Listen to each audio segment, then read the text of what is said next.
La mentira. La mentira es considerada un antivalor moral. Siempre tiene una connotación negativa. Sin embargo, su uso está extendido desde el punto de vista biológico como mecanismo de supervivencia y en el ser humano incluso desde el punto de vista de integración social. El autoengaño es considerado una manifestación suprema del uso humano de la mentira. Tiene estrecha relación con la generación de optimismo y esperanza. Las personas con problemas para integrar un autoengaño tienen con más frecuencia alteraciones patológicas en el estado de ánimo, sobre todo en el de la depresión. Este artículo analiza desde algunos puntos de vista, tanto ético, filosóficos y espirituales, las ventajas y desventajas del uso de la mentira para promover el autoengaño con individuos que padecen enfermedades emocionales. Los valores morales se basan en la honestidad, en hacer el bien. La verdad es un término filosófico complicado. Hace referencia a la realidad, a lo verídico. Sin embargo, determinar con exactitud qué es la verdad resulta en ocasiones confuso. Hay dos teorías acerca de la verdad. Una de ellas es por correspondencia. Sin embargo, en este sentido, es primordial que conozcamos la realidad de las cosas, y la segunda es por coherencia, en la que el riesgo de caer en pensamientos relativistas es muy alto. Por otro lado, la mentira tiene una definición un poco más sencilla. La mentira, en términos generales, es ausencia de la verdad. Se dice que todos hemos mentido alguna vez, pero aunque nos excusemos diciendo que son mentiras piadosas, la pregunta es, ¿por qué lo hacemos? Se calcula que cada día oímos o leemos más de 200 mentiras. Mentir no es simplemente el hecho de decir las cosas que no son verdad.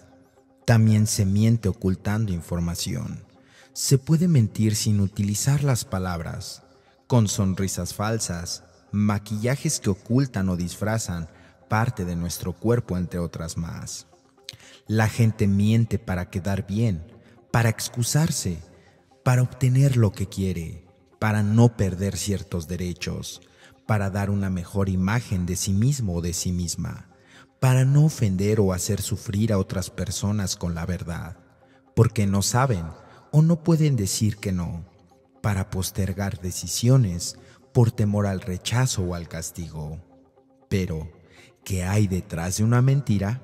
Se oculta una baja autoestima, inseguridad, falta de confianza en uno mismo o una misma, temor al rechazo, vergüenza, miedo al castigo y a la crítica, y también en muchos casos un deseo de manipular al otro. Hay cerebros que por su estructura son más capaces de mentir que otros. Mentir es un aprendizaje que se inicia desde la infancia. Para muchos de los psicólogos, se expone a las personas mentirosas que sienten que su autoestima se ve amenazada y es la razón por la cual comienzan a mentir. Hombres y mujeres mienten por igual, pero en general los hombres mienten para sentirse mejor con ellos mismos, mientras que las mujeres tienen tendencia a mentir para que otros se puedan sentir mejor. Las personas extrovertidas también tienen tendencia a mentir más que los introvertidos. Una excusa para las mentiras es que éstas dan ventajas. Por eso se dice que mentimos de forma espontánea, al igual que respiramos o sudamos. Se expone esta verdad en diversos libros sobre la mentira. Vivir enredado en mentiras puede generar ansiedad y otros problemas afines, ya que obliga a mantener una personalidad falsa, estando presente el riesgo a ser descubierto y a que se desmorone toda la falsa estructura construida a base de falsedades. A raíz de las declaraciones del ciclista Lance Armstrong, que finalmente ha confesado que se dopaba tras 10 años de negarlo, muchos de nosotros nos preguntábamos qué tipo de personas podrían haber mentido como Lance Armstrong.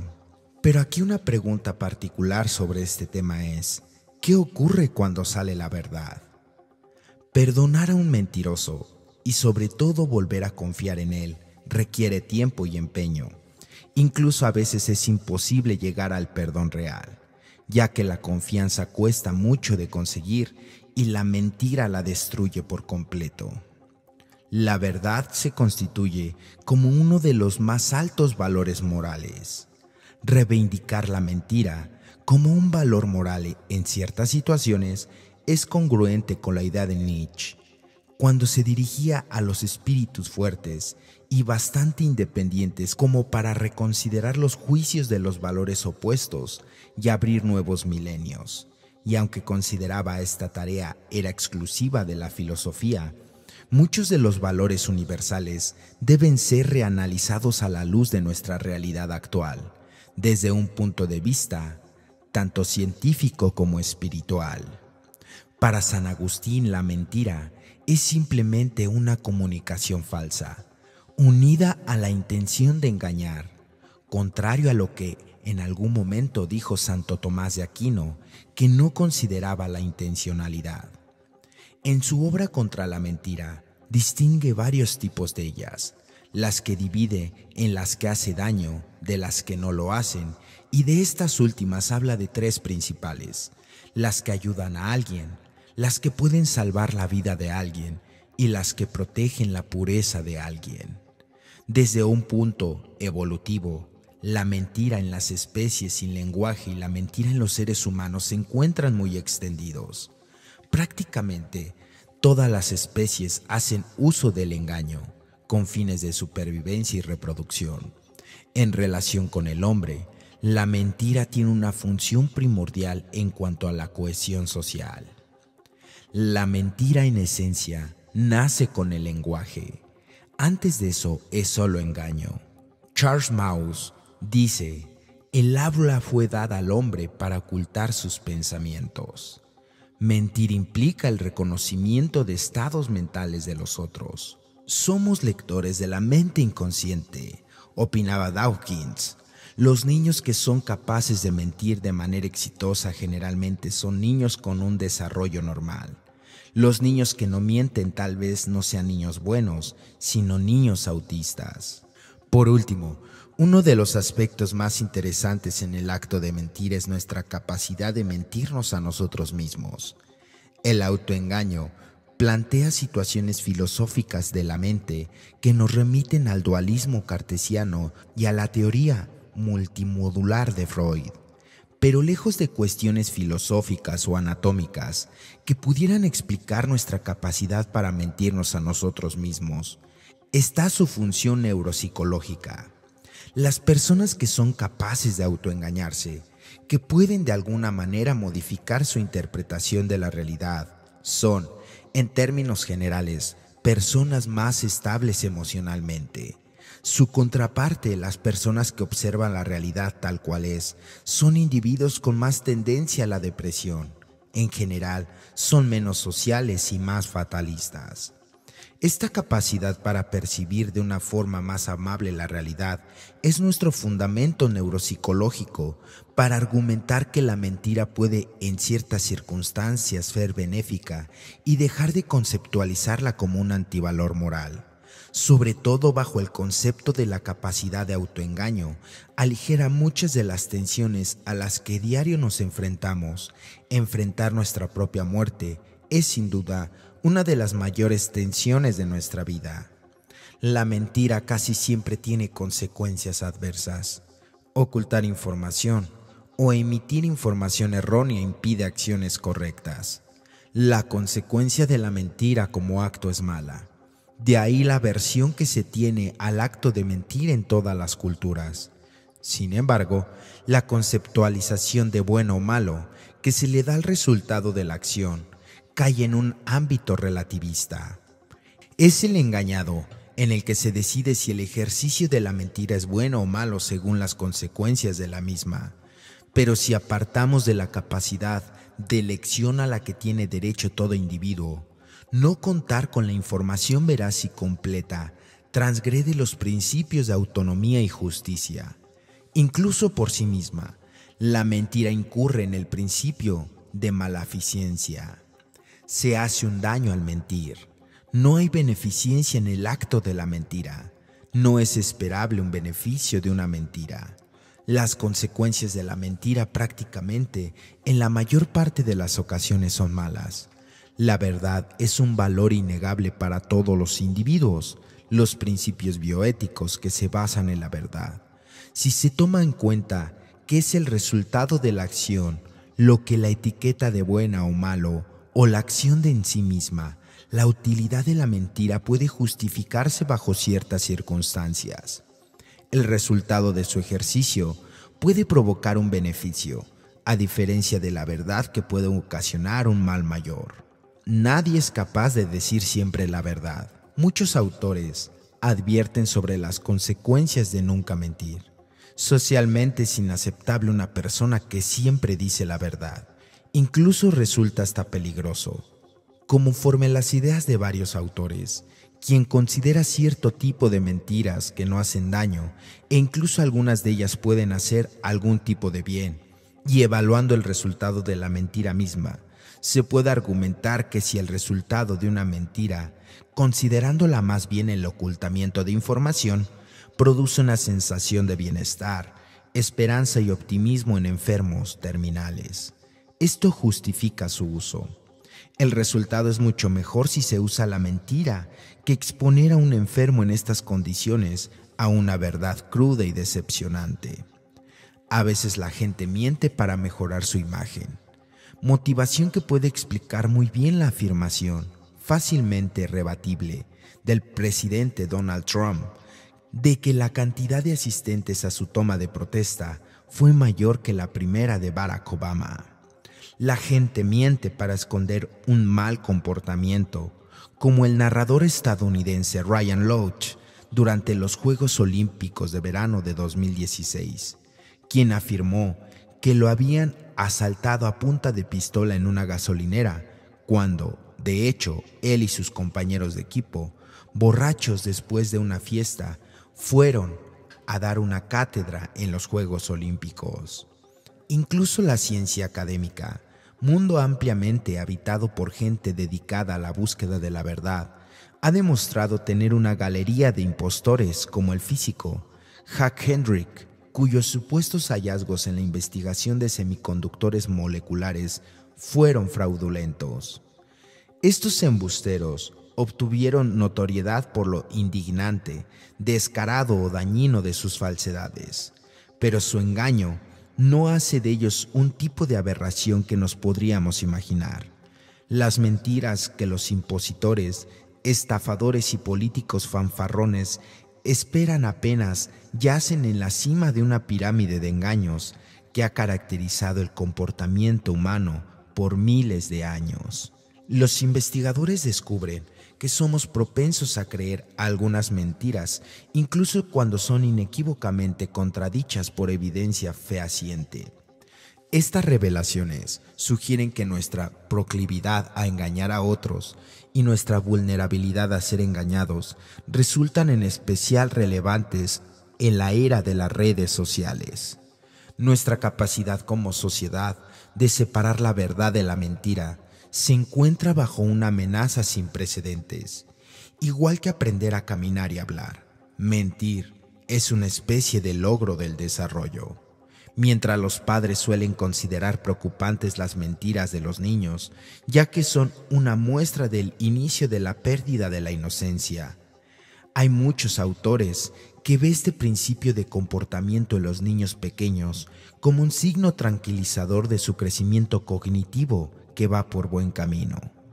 Para estudiar la mentira en los niños, Lee y sus colegas usan un experimento sencillo.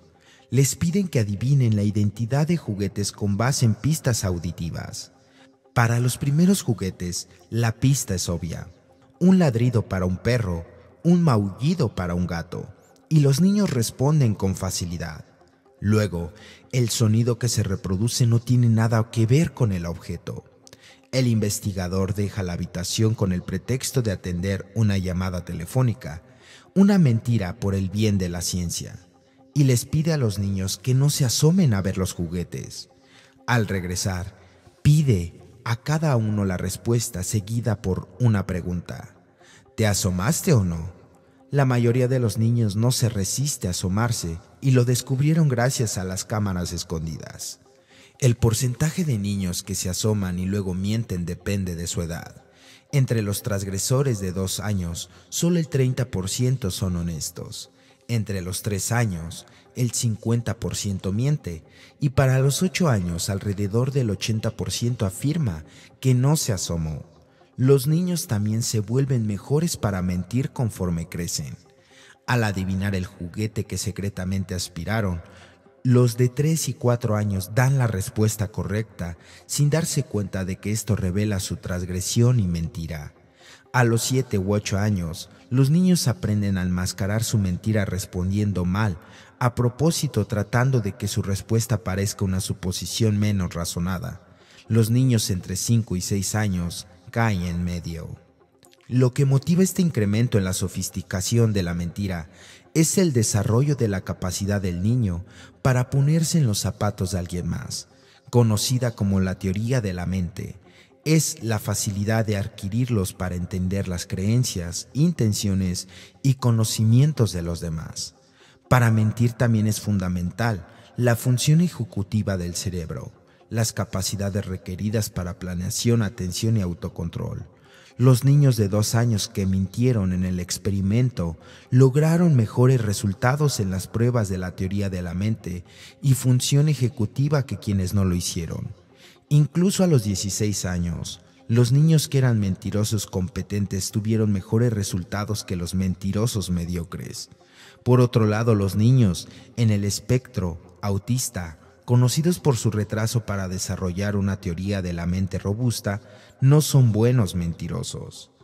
Para que una mentira sea una mentira, debe llevar la intención de engañar y podemos mentir por acción. No se preocupe, señora. Yo mañana domingo vengo a arreglarle la lavadora, confía en mí. Y por supuesto no acude. O por omisión, no decirle a alguien algo que sabemos cuando nos lo pregunta. Entonces, ¿por qué mentimos? Por temor a las consecuencias y no querer asumir responsabilidades. Para que no sepan algo que hicimos o que no hicimos. Para que no descubran algo que dijimos o dejamos de decir. Para ocultar algo y evitar la vergüenza y consecuencias, ya sean legales, económicas, como la prisión o la separación de una pareja. Para culpar o dañar a otra persona. Para no enfrentarnos a los problemas propios y no resolverlos a su mismo tiempo. La mentira es un arma y una política de lucha. ¿Por qué mentimos? Pero también es cierto que a veces mentimos por razones positivas, como por ejemplo para ayudar a alguien, para halagar, alegrar o intentar hacer feliz a otro, para no dañar o herir los sentimientos de los demás, para evitar conflictos personales o familiares, para proteger nuestra intimidad. Muchas veces al mentir las personas suelen negarlo, como por ejemplo, tú te robaste el dinero y lo metiste en el portafolio y en ligas en tu saco. La persona mentirosa dice no, y el minimizarlo es, ¿y cuál es la diferencia? ¿Para qué tanto escándalo por esto? Racionalizar y justificarse es otra de las características del mentiroso, porque él piensa, todo el mundo lo hace. Un político pobre es un pobre político. Otra de las características de los mentirosos es distanciarse de los demás. Suelen siempre referirse a sí mismos en tercera persona. Controlar la situación es otra más de las características de los mentirosos, sobre todo cuando da señales de nerviosismo.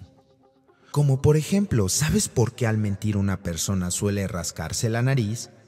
Porque por nerviosismo los músculos erectores del vello interno de la nariz presentan polierección involuntaria, los vellos se erizan y generan comezón en la nariz. Se asume que cuando una persona miente experimenta una fuerte alteración emocional, como culpabilidad y el temor a ser descubierto o descubierta, lo que lleva a experimentar una serie de cambios fisiológicos automáticos como la sudoración, como los cambios de tasa respiratoria y cardíaca, que escapan al control voluntario. El mentiroso tiene una característica también, que es atacar al otro. Este es indicador de culpabilidad. Bajo presión pierden el control más fácilmente, porque ante el miedo de ser descubierto o descubierta, las personas suelen atacar o retraerse. Muchos atacan por temor. La mentira está tan extendida en la naturaleza y es tan natural en nuestra sociedad que se antoja que algo bueno debe de haber en ella. Pese a ser estigmatizada y relacionada con la maldad, la mentira tiene un lado bondadoso. Existe evidencia sólida de su utilidad desde el punto de vista de cohesión social. Incluso mentir es considerado por algunos autores signo de inteligencia. Durante el desarrollo neurocognitivo del niño, argumentar mentiras bien estructuradas forma parte de su desarrollo normal.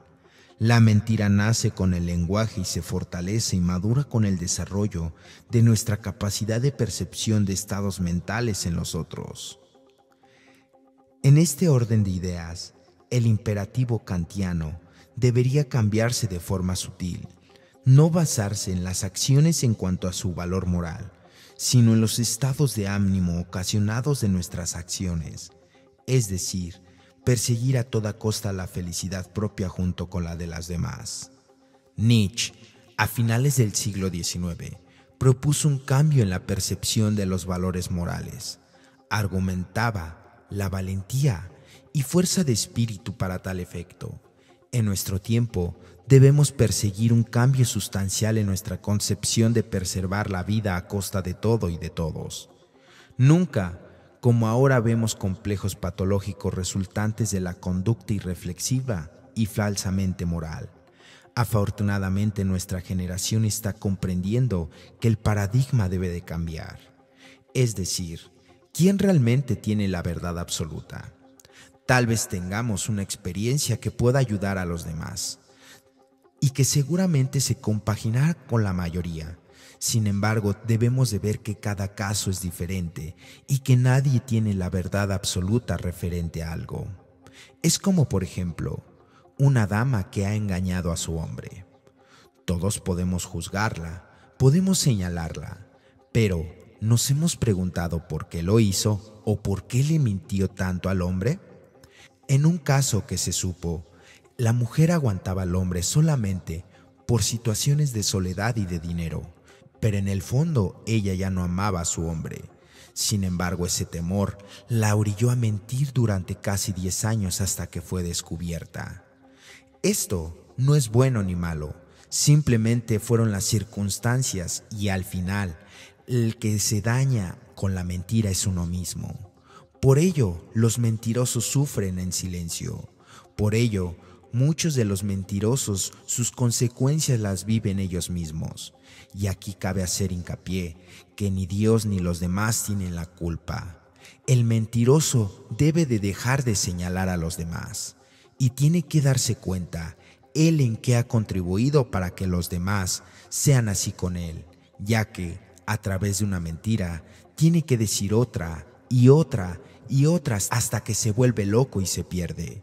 Por ello, la mentira es simplemente eso, mentira, ya sea para bien según tu perspectiva o para mal, pero esto puede tener consecuencias fatales. Hemos llegado al final de este artículo. Esperamos que haya sido de tu ayuda. Los invitamos a suscribirse, a dar like y compartir estos videos con tus compañeros de agrupación. Sean todos bienvenidos. Dios te bendiga. Un fuerte abrazo y hasta la próxima.